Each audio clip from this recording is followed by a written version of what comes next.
No aniversário da minha mãe, o filho do meu irmão derramou refrigerante no meu colo e gritou: "A vovó disse que você não pertence aqui." A mesa toda riu. Eu limpei minhas roupas, sorri e fiquei em silêncio.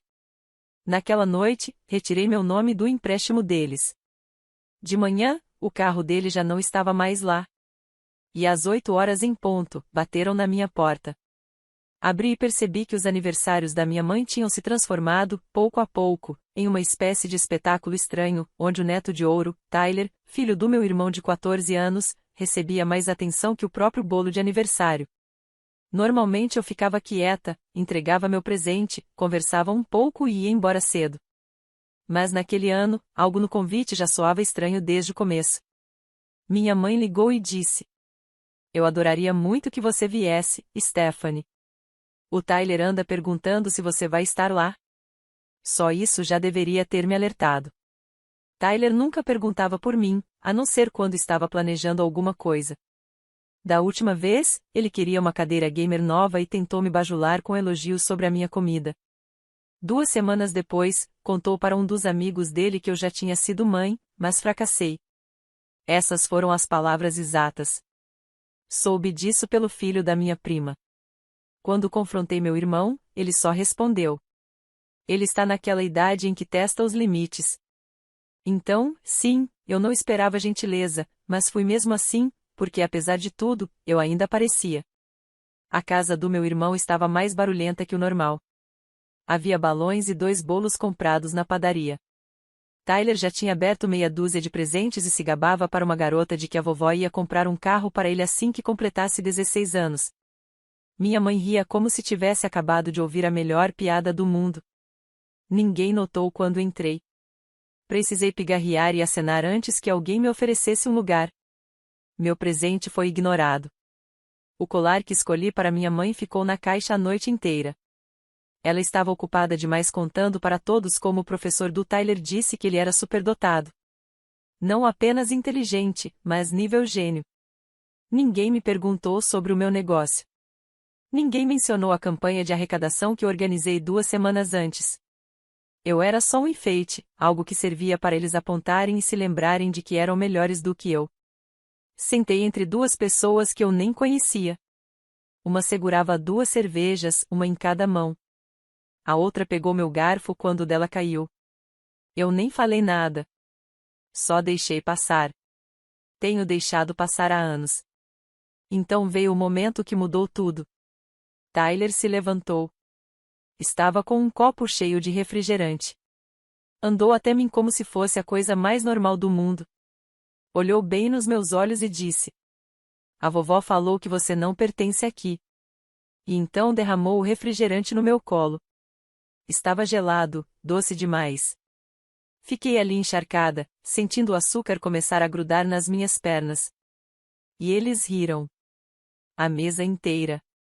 Minha mãe virou-se para a amiga e comentou algo sobre como o Tyler sempre fala o que pensa. Meu irmão chegou a aplaudir. Eu limpei o colo com um guardanapo de papel, o que fez todos rirem ainda mais. Sorri em silêncio. Nenhuma reação, nenhuma briga. Só fiquei ali sentada como se não tivesse me sentido humilhada. Mas, por dentro, algo começou a se mover. Não era tristeza. Nem mesmo raiva.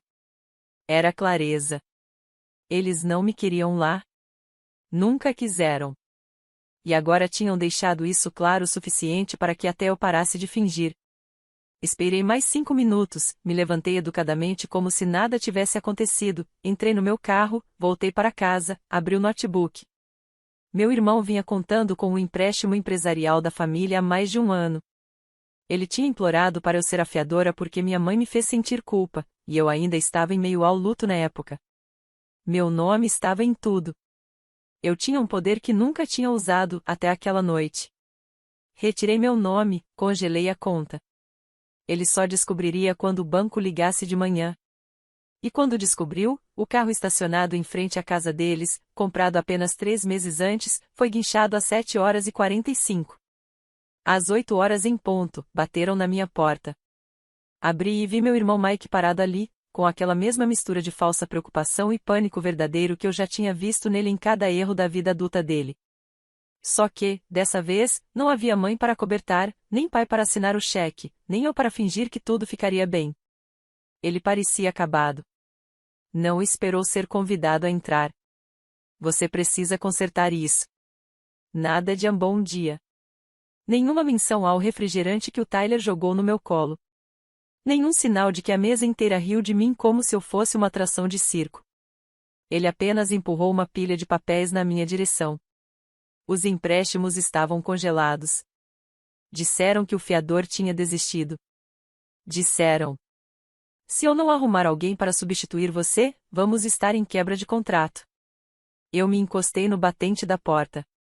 Não disse uma palavra. Ele continuou falando como se estivesse lendo um roteiro. A loja não vai conseguir pagar o aluguel no próximo mês. Os cartões de crédito já estão estourados. Tenho a folha de pagamento para cobrir. Temos o seguro da mãe chegando e as taxas do futebol do Tyler vencem semana que vem. E eu continuei em silêncio. Foi aí que a voz dele mudou. Você está fazendo isso por causa de uma piada. Essa foi a frase. Não por causa do refrigerante. Não por causa dos anos de provocações sobre a minha filha. Não por causa das pichações. Só por isso. Fechei a porta na cara dele. 5 minutos depois, meu celular começou a vibrar com mensagens. Primeiro dele, depois da esposa, depois da minha mãe. Cada um tentando um ângulo diferente, culpa, confusão, deboche. O Tyler mandou um TikTok de alguém fingindo chorar. Nenhuma palavra, só aquilo. Naquela noite, encontrei o estrago. Eu tinha fechado a loja tarde, quando cheguei ao estacionamento, estava com as chaves em uma mão e uma sacola de compras na outra. E lá estava, meu carro, riscado fundo dos dois lados até o metal. O retrovisor chutado. O vidro traseiro em estilhaços, como se alguém tivesse batido com um taco. Primeiro, só fiquei parada ali, olhando ao redor. O estacionamento completamente vazio. Nenhuma testemunha, apenas silêncio e aquela estranha sensação de imobilidade, como se o próprio ar estivesse esperando a minha reação. Eu não liguei para o Mike. Eu não liguei para a mãe. Eu não gritei, não chorei, não surtei. Só voltei para dentro, liguei as câmeras de segurança da loja e rebobinei a gravação. E lá estavam eles. Tyler e um dos amigos idiotas dele. Capuz na cabeça, rindo. Um filmava o outro. Tyler foi até a minha janela, pichou as palavras Anfalsatia em vermelho borrado, fez pose como se estivesse num clipe de rap, para completar, chutou um vaso de flores dos degraus. Eu nem pisquei. Liguei para o tio Rei. Em menos de 30 minutos ele estava na minha loja. Sentou, assistiu às imagens sem dizer uma palavra. Quando acabou, se recostou na cadeira e disse: você vai chamar a polícia. Não discuta. E eu não discuti. Ele fez a ligação, ficou enquanto eu dava meu depoimento. O policial foi educado, mas firme. Disse que não era a primeira reclamação sobre o Tyler. Aparentemente, já havia problemas na escola. Danos à propriedade. Algumas confusões varridas para debaixo do tapete. Mas, dessa vez, não ia desaparecer. Na manhã seguinte, Mike apareceu de novo na frente da minha casa. Nem bateu.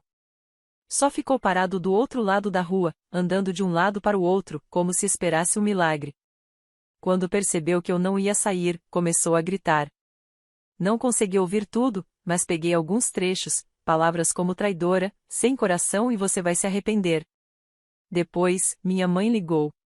Deixou uma mensagem de voz dizendo: não sei o que deu em você. Está deixando o dinheiro se meter entre a família por quê? Uma brincadeira de criança? Ela ainda não entendia. Nenhum deles entendia. Não se tratava do refrigerante. Nem da janela quebrada. Nem mesmo do empréstimo. Era sobre os anos sendo tratada como se eu fosse uma visita no meu próprio sangue. Como alguém apenas tolerado, nunca amada. Nunca valorizada. Foi um desgaste lento, uma erosão silenciosa.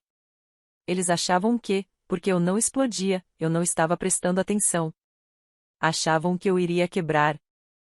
Mas, em vez disso, eu assisti às rachaduras se formarem na base deles, pela primeira vez. E eu ainda não tinha terminado. As acusações oficiais chegaram alguns dias depois: vandalismo, invasão de propriedade e danos materiais. Como Tyler era menor de idade, a polícia precisou envolver meu irmão e a esposa dele. As filmagens tornaram tudo fácil. Fácil demais. Sinceramente, não havia espaço para negar. Nada de talvez não fosse ele. Eu não comemorei. Não me senti vitoriosa. Apenas abri a loja como de costume, varri algumas folhas na entrada e voltei ao trabalho. Mas o telefone começou a tocar mais. Clientes me contaram que meu irmão estava espalhando que eu tinha forjado tudo, que editei as imagens. Um dos meus fornecedores até recebeu a visita da minha mãe, que o alertou de que eu não estava bem e provavelmente estava a caminho de outro colapso. Eu não respondi. Em vez disso, sentei e fiz uma lista de tudo ao qual eles ainda estavam ligados. Tudo que eu, um dia, entreguei de boa fé. O primeiro foi o empréstimo comercial já congelado. O próximo, o contrato de aluguel. A segunda unidade da loja do meu irmão. Eu também tinha assinado como fiadora. Depois, vieram as contas que eu mesma criei para ajudar a esposa dele a lançar a lojinha dela no Etsy. O PayPal, o Stripe, o CNPJ, todos registrados no meu nome. E esse foi o meu erro. Eu dei demais. Confiei fácil demais. Agora, eu estava pegando de volta. No fim da semana, eu já tinha cortado todos os laços financeiros, fechado as contas, cancelado permissões, avisado a Receita para retirar meus dados de qualquer coisa ligada ao nome dela. Eles não conseguiriam receber um centavo sem enfrentar auditorias para as quais não estavam preparados. Foi metódico, clínico e as consequências vieram de imediato. A lojinha deles fechou em menos de 48 horas. O contrato de aluguel do meu irmão foi rejeitado, e o proprietário colocou uma ordem de despejo na porta. Ele tentou me ligar 17 vezes em um único dia. Deixou recados que iam de súplicas a ameaças, até algo que soava quase como choro. Minha mãe também ligou de novo. Mas, dessa vez, o tom tinha mudado. Disse que eu estava destruindo a família. Que o pai não gostaria disso. Engraçado, considerando que o pai foi o único que sempre me tratou como parceira e não como um plano reserva. E foi aí que caiu a ficha. Eles achavam que o que construíram era deles. Agiam como se eu tivesse sorte de fazer parte daquilo. Mas a verdade era outra, sempre tinha sido meu desde o começo. Meu esforço, meu nome, meu respaldo, meu risco. Eles nunca respeitaram isso porque respeitar significaria reconhecer que eu tinha poder. E eles odiavam a ideia de eu ter algo que eles não podiam controlar. Então, atacavam. Uma noite, cheguei em casa e encontrei a vitrine da minha loja quebrada de novo. Desta vez, nem se deram ao trabalho de esconder. Uma pedra estava no chão com um bilhete preso por um elástico. Uma frase só. Você vai ficar sozinha para sempre. Não me assustou. Nem me deixou com raiva. Peguei a pedra, colei o bilhete na parede do meu escritório e liguei para o tio Rei de novo. Na manhã seguinte, ele apareceu com um advogado. Disse que dessa vez íamos entrar com acusações formais, todas elas, e, se o tribunal pedisse indenização por danos morais, nós iríamos atrás disso também. Eu não discuti. Não hesitei. Porque agora não se tratava mais de uma festa de aniversário, nem de um copo de refrigerante derramado, nem de uma janela quebrada. Aquilo era sobre finalmente traçar uma linha em tinta permanente. Eles já não eram mais família. Eram apenas pessoas que carregavam o meu sobrenome. A data no tribunal foi marcada. Tyler seria acusado como menor de idade, mas o processo civil não era só sobre ele. Também incluía os danos à minha loja, ao meu carro e, agora, porque o tio Rei não deixava nada passar, o assédio. Tínhamos as filmagens, o bilhete, testemunhas e um advogado excelente. Eu esperava que as coisas ficassem em silêncio enquanto eles entravam em pânico nos bastidores, mas não foi o que aconteceu. 2 dias depois, recebi uma mensagem de voz de um número desconhecido. Quase apaguei, achando que era mais spam, mas algo me fez ouvir. A voz era jovem, nervosa, desconhecida. Ela disse se chamar Hannah. Depois contou que trabalhava para o Mike na segunda loja dele, aquela que havia fechado poucos dias depois que eu tirei meu nome do contrato de aluguel. Ela disse que não entendia o que estava acontecendo no início, mas quando ouviu falar do processo, algo começou a incomodá-la. Semanas antes, tinha escutado uma conversa. Mike falava com a esposa sobre fazer ela parecer instável. Na época, Hannah não sabia de quem se tratava. Agora sabia. E então ela disse: foi o próprio Mike quem quebrou a segunda vitrine. Liguei de volta imediatamente. Ela atendeu depois de alguns toques, com a voz trêmula. Disse que estava cansada de ficar em silêncio. Que tinha mensagens, comprovantes. Que não queria fazer parte daquela confusão, mas também não conseguia mais conviver com aquilo. Passei o contato do advogado. Ela enviou tudo. Naquela mesma noite, outra mulher apareceu me procurando. Disse que ajudava a esposa do Mike com a lojinha online. Tinha visto faturas falsas com o meu nome enviadas a fornecedores, apresentadas como se eu fosse sócia. Segundo ela, usavam meu nome para garantir acordos com fornecedores, receber remessas adiantadas e até aplicaram um golpe de reembolso uma vez. Depois, uma terceira mulher mandou mensagem para o Instagram da minha loja. A mesma história, mais sujeira. Eu mandei tudo para o tio Rei. Na manhã seguinte, o caso já havia evoluído de uma disputa mesquinha por vandalismo para algo bem mais sério: fraude, falsa representação, uso indevido de identidade. Nosso advogado entrou com emendas à ação original em poucas horas. Eles não estavam preparados para aquilo. Por um segundo pensei que iam recuar, talvez pedir desculpas, talvez se calar. Mas não. Eles se enraiveceram ainda mais. Tarde da noite, ouvi um barulho lá fora. Verifiquei as câmeras pelo celular. Lá estavam eles, Mike, a mulher dele e minha mãe, parados em frente à minha loja, imóvel, apenas olhando através do vidro como se estivessem esperando por algo. Então Mike tirou o celular e começou a fazer uma live. Eu assisti em tempo real. Ele me chamou de parasita. Disse que eu estava explorando a morte da minha filha por atenção. Disse que eu queria destruir o legado da família. Afirmou que eu era instável e precisava de ajuda. Tudo isso com a minha mãe parada atrás dele, braços cruzados, sem dizer uma palavra, sem impedi-lo. Eles não perceberam que eu estava assistindo do apartamento de cima. Não desci. Não gritei nem os confrontei. Apenas liguei para a polícia e mandei a transmissão ao vivo por e-mail para o nosso advogado. A live foi tirada do ar em menos de uma hora, mas não antes de alguém gravá-la e mandar para um blog local que adora escândalo de família. O blog publicou a manchete: briga de família vai parar na justiça. Live caótica joga mais lenha na fogueira. No dia seguinte, as pessoas começaram a aparecer na loja. Estranhos, alguns clientes de sempre. Uns perguntaram se eu estava bem, outros só compraram alguma coisa e disseram: boa pra você. Uma mulher deixou um bilhete escrito: você lidou com isso melhor do que a maioria lidaria. E tudo que eu fiz foi trabalhar em silêncio. Enquanto o incêndio crescia atrás de mim, Mike e a esposa receberam uma intimação judicial 2 dias depois: fraude, difamação, danos, o pacote completo. O advogado deles tentou negociar, disse que topariam resolver em particular se eu retirasse as acusações públicas. Eu nem respondi. Deixei meu advogado cuidar disso, porque o que eles nunca entenderam é que não se tratava de vingança. Não era retaliação. Era sobrevivência. E foram eles que acenderam o fósforo. A audiência foi marcada para uma quinta de manhã. Quase não dormi na noite anterior. Não por nervosismo, mas porque queria que acabasse logo.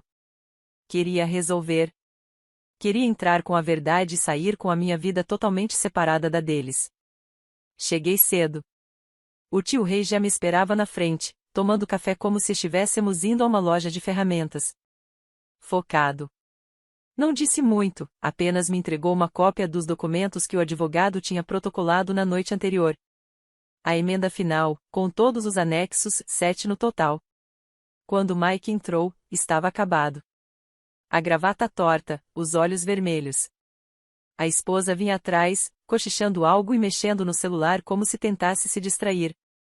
Eles sentaram 2 fileiras à frente da gente. Nenhum dos dois olhou para trás. Minha mãe não apareceu.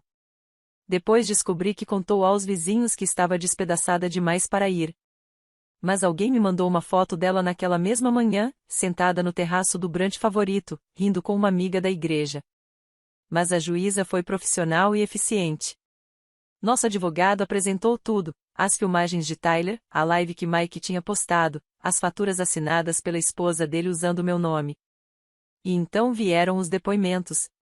3 ex-funcionários, 2 fornecedores e Hannah, a garota que tinha os comprovantes de que o próprio Mike havia planejado o segundo ato de vandalismo.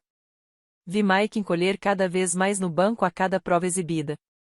E então nosso advogado pediu restituição, não só pelos custos de reparo, mas também por danos emocionais, interferência nos negócios, honorários legais, a lista completa. O advogado deles tentou argumentar que era exagero, que se tratava de uma disputa familiar privada que tinha saído do controle.